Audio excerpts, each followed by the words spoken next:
Ika'y mapapaibig ang bibi mo at ang bibi ko. I love you! Love you, pare. Bibo! Bibo!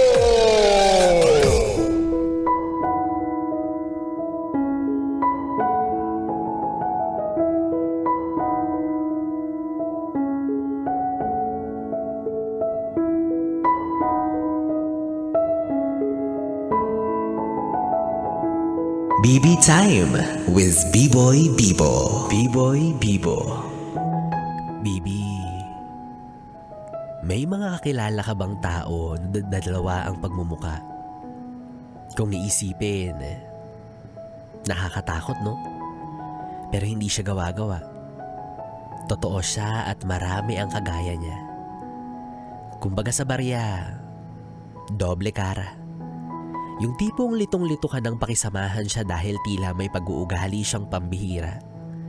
Pagkaharap mo okay naman. Magkasundo kayo na tila ba wala kayong bagay na pag-aawayan.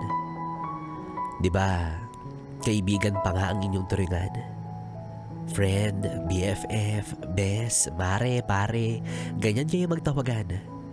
Marami kayong kwentuhan at kulitan na hindi mapapantayan. Yung mga sekreto mo nga, siya rin yung lagi mong pinagsasabihan kasi lubos mo siyang pinagkakatiwalaan.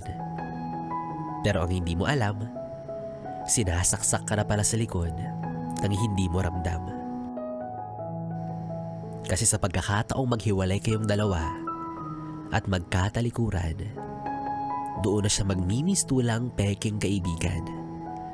Wala kang kamalay-malay, sinisiraan ka na pala sa iba. Ang dami na nakikwento tungkol sa'yo na imbento lang naman niya. May mga itinatago pala siyang galit at inis sa'yo. Pero ang mas nakakabahala dito, hindi man lang niya sinabi sa'yo ng diretsyo. Talagang ipinarating pa sa ibang tao. Ang kapal ng mukha, no? Daig pa ang kapal ng kalyo sa paa mo. So ano? Sa mga oras na magkaharap kayo, anong mukha ba talaga yung nakikita mo? Yun bang totoo?